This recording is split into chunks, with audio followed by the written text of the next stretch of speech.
Hello, ladies and gentlemen, welcome back to the channel. My name is Mark Roden, and in today's video, we are going to be going over the best cars for any price range from 1K to 25K. We did this series a very long time ago, probably like 2 years ago now, but we never did it again. And the reason why was because I always kind of thought, okay, well, we already did that series, no reason to do it again. But now that I realized, hey, wait a minute, that's like 2 years ago. Obviously, the car market has changed in those 2 years, so let's revisit it. Let's revisit that series and do that series again, where we just do the best cars 1K through 25K. The way this works, I'll have to refresh everybody's memory here, is first I go over what I believe to be the best car for less than $1,000. Then we do $2,000, $3,000, $4,000, $5,000, $6,000, $7,000, $8,000, $9,000, $10,000.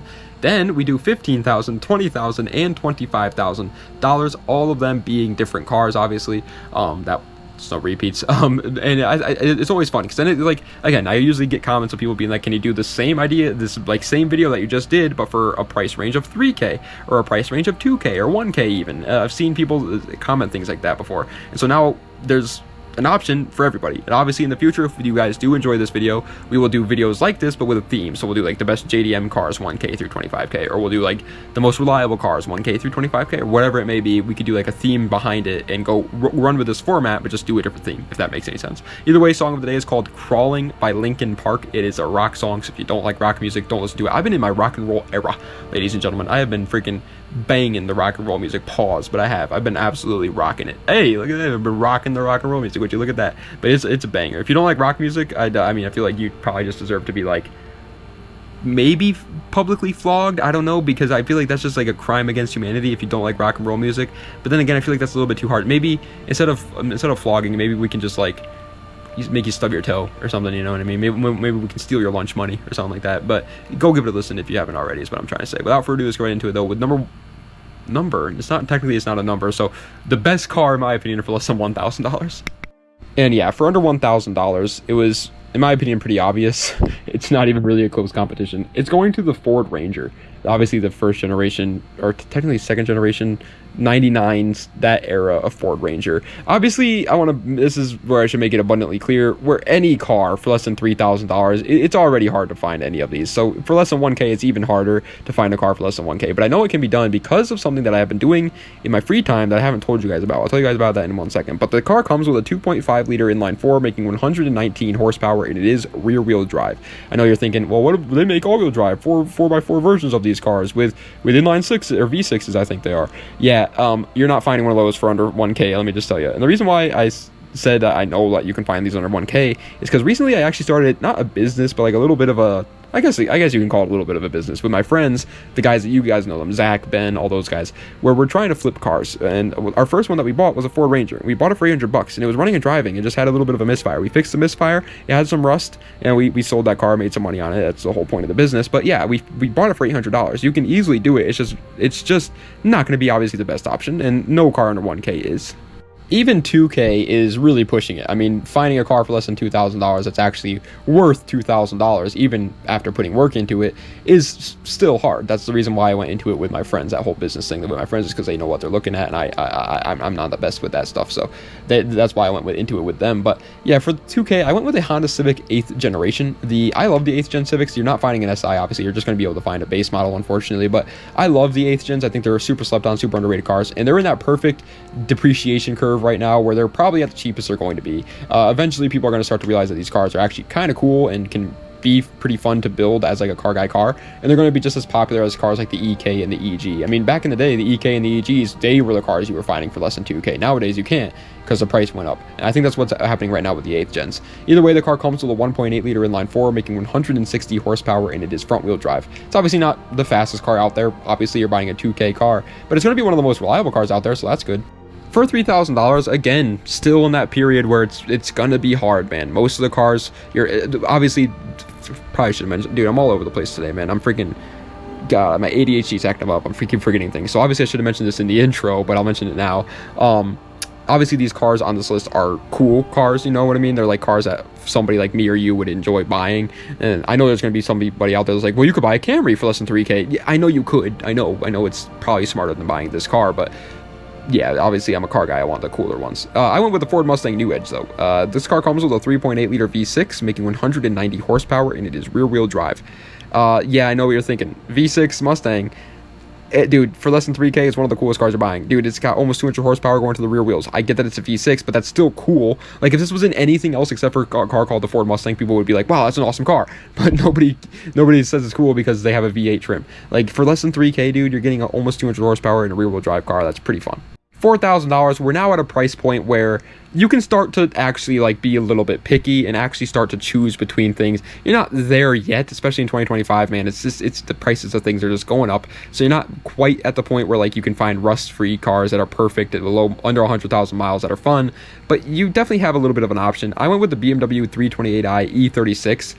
These cars come with a 2.8 liter inline six, making 190 horsepower, and it is rear-wheel drive. They're pretty much the second in line to the M3 E36s, like the second best ones. And so because of that, most people know that, and so they are 9 times out of 10 going to be higher than $4,000. But if you're just patient and have a little bit of luck on your side, you'll easily be able to find one that's less than 4K. And it is going to be easily one of the most fun cars on this list, period. Not even just for like 4K, just period. Like, of all the cars on this list, this is going to be one of the most fun. The E36 is just, I don't know how they're still as cheap as they are. I'm happy they are, but I don't know how they are. And $5,000. This is probably the biggest one. I feel like everybody out there is always like, cars for less than 5K. What car in a car could I buy for less than 5K? Because of multiple reasons. One, even as an adult, you're still going to be looking for project cars all the time. And when you're going to be buying a project car, you're probably going to be wanting to buy one under 5K. But also, a lot of teenagers, obviously, don't have the most money out there. And so usually they have a price range of around $5,000. So $5,000 is obviously the biggest one out there. And this is really the turning point, I would say, in terms of like what you can get for quality. I went with the Lexus IS 300. These cars come with a 3-liter inline six, making 225 horsepower, and they are rear-wheel drive. Unfortunately, for less than 5K, you're probably going to have to get an automatic and not a manual one, which is a little unfortunate, but I've heard a lot of stories online about it, how it's not that hard to swap these things to manuals. It is a little bit more money, obviously, right out of the get-go, but it can be done, and you have a pretty good amount of options, I would say, for less than 5K. I was actually looking at buying an IS300 myself like a couple months ago, and so I would check it every single day, and almost every day there was new IS300s for less than 5K. Like, there's definitely a market for these, and for less than 5K, you can choose and be patient. For $6,000, again, I think this is we're now at that point where, again, you're probably going to start to look at cars that are actually worth something and nice and good to go right from the beginning. And for $6,000, I think the BMW 335i E9X platform is easily the best option right now. Back in the day, these things used to be barely under 10K, and they're coming down for sure. I think it's because a lot of people are starting to want the B58 rather than the N54, and so the 335i has kind of lost the spotlight there. But that's a good thing, because now you can get them for cheaper than before, obviously. These cars come with a 3-liter twin-turbo inline six, making 300 horsepower, and it is rear-wheel drive or all-wheel drive. Like I said, these come with an N54, and for those who don't know what the N54 is, they are very, very good motors for building power, but with the downside of being really, really unreliable. So it is kind of a weird trade-off there, but it is also like just a really fun car overall. Sorry for my burp there, that was gross. $7,000.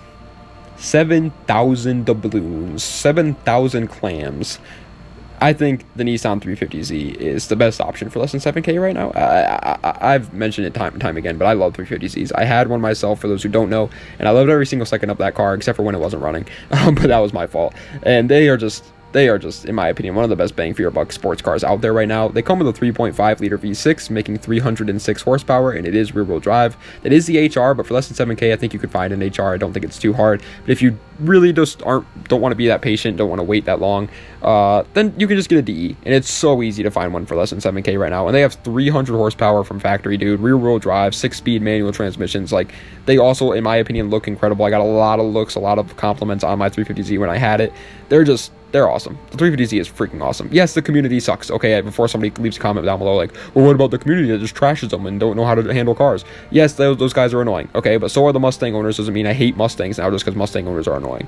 $8,000. The only problem with the 350Z is a problem that this car does not have, because I went with the Volkswagen GTI Mark 6. I think the Mark 6, GTIs in general, for less than 8K are always a good option. Most of them, at least. Like, what are you getting? You're getting like Mark 4s, Mark 5s, Mark 6s, Mark 3s, Mark 2s, and Mark 1s. Those are like the cars you're getting for less than 8K right now in the GTI world. The Mark 7s and Mark 8s aren't there, obviously, yet. And, I mean, dude, those things are freaking great. And the Mark 6 is also incredible. The reason why I said it has something that the 350Z doesn't have is because this car comes with a 2-liter turbocharged inline-4, making 210 horsepower, and it is front-wheel drive. Doesn't sound that good when you compare it to the 350Z we just talked about with 300 horsepower, but like I said, this car has something that that car doesn't have, and that is tunability. 350Zs, as much as I love the 350Z, the VQ35 DEs and even the HRs a little bit are really bad for building power. They're just not good for it. They just don't like it. But GTIs, they freaking eat it. They love every single thing mod you throw at the motors. They just take them and turn it into power. They love it. It's a power turning machine. But don't worry, we come back with a vengeance. It's like the Undertaker out of here, because it comes back, man. For less than $9,000, I think the best option is the Infiniti G37 Coupe. And I don't really think there's honestly that much of a close competition. I really don't. Again, I'm a VQ fanboy, sure. But, like, dude, please give me a better option then. Like, I'm open for options. I think this is the best option for less than $9,000. These cars come with a 3.7-liter V6, making 330 horsepower, and it is rear-wheel drive or all-wheel drive. Again, like I said, this isn't our VQ. This is the next generation of the VQ, though, called the VQ37 VHR, and it is way better for building power than the 350Z's VQ35 was. And for only $2,000 more than the 350Z, man, even though I'm a 350Z glazer, you guys know how much I glaze the 350Z.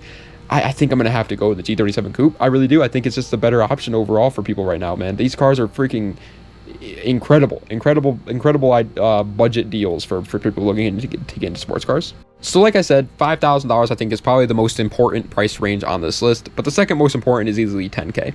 10K is, again, if you look up cheap cars under, Google will have a, like, you know how they have like the drop down suggested searches. The first one will probably be 5K, and then the second one right after that is 10K. Everybody always just tosses that in. $10,000 is another very, very good price range, and so I think it was tough, but I think I went with the Subaru WRX Stink Eye. These cars come with a 2-liter turbocharged flat 4, making 265 horsepower, and they are all-wheel drive.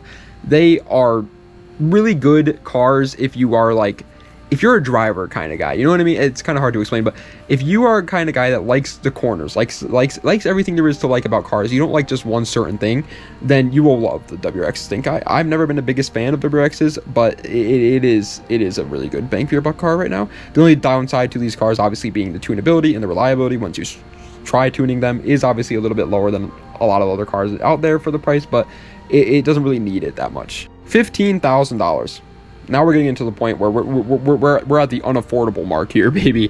We're at the part of the list where it's getting to a point where it's tough to afford these for the majority of people, especially since they're going to be sports cars and fun cars. You're probably not even, they're not going to be like a daily driver. It's even harder to justify buying it. But for less than $15,000, I think the best option is a Chevy Corvette C5. You guys know I love the C5 Vet so very much, but usually whenever I talk about it, I'm talking about it in a video about under $10,000 cars. And I always have to mention in those videos how, oh, well, for under 10K, you got to be careful because they are around the $15,000 mark. Well, today I get to talk about them under 15K. And now, there's no problems. There's no reason why you shouldn't buy one. These cars come with a 5.7-liter V8 making 350 horsepower, and it is rear-wheel drive. And it has an LS. Like, it is just, for under 5K, you'll probably get one that has no problems either, really. It might have some, like it might have, like, higher miles. It might be a little bit rust. Like, it might have some rust here and there or something. But the majority of the ones under 15K are not going to have any problems. And you're going to have 350 horsepower in an LS with a rear-wheel drive 6-speed manual. Like, get out of town. For less than $20,000, we've already talked about 2 BMWs, but let's talk about it again. Why not? Why not? I'm a BMW fan, and I'm not afraid to admit it, man. I really do think that as of right now, currently, BMW really is just doing it the best. I'm sorry. I know it's what everybody says. It's basic to say it, but I do think that they're making some of the best drivers cars out there. They're not obviously still like true to the 90s stuff that we love, but they're as close as we're going to get, I think, with modern cars. For less than 20K, I went with the BMW 340i F3X. I say 340i F3X, but technically if you go with like the coupe, then it's called a 440i F3X. But either way, they're all the same thing. They're all the same thing. I don't know why they have to get so confusing with their stupid freaking chassis codes and names in BMWs nowadays. These cars come with a 3-liter twin turbocharged inline-6, making 320 horsepower, and it is rear-wheel drive and all-wheel drive. You guys might be sitting there a little bit. I feel like most of you guys will understand that a 20 horsepower difference is actually a pretty good one for a generation change. But some of you guys might be like, well, didn't the E9X have 300 horsepower? What, only 20 horsepower difference? True, I guess, but again, 20 horsepower difference is actually a pretty big difference. But also, the big thing isn't just the horsepower difference, it's the motor itself. The B58 is so much better than the N54 in every single way. It's not even close. And it's just a whole different breed. It's like the only downside to buying a 335i E92 back in the day was the reliability. That's not a problem anymore with the B58. Like, this car just is reliable, eats power, and is great. And finally, onto the $25,000 price range. This one's obviously the hardest to make for a couple of reasons. The main reason being there are a ton of cars for less than $25,000. There are so freaking many. I mean, literally every single car on this list is obviously under $25K that we've talked about so far.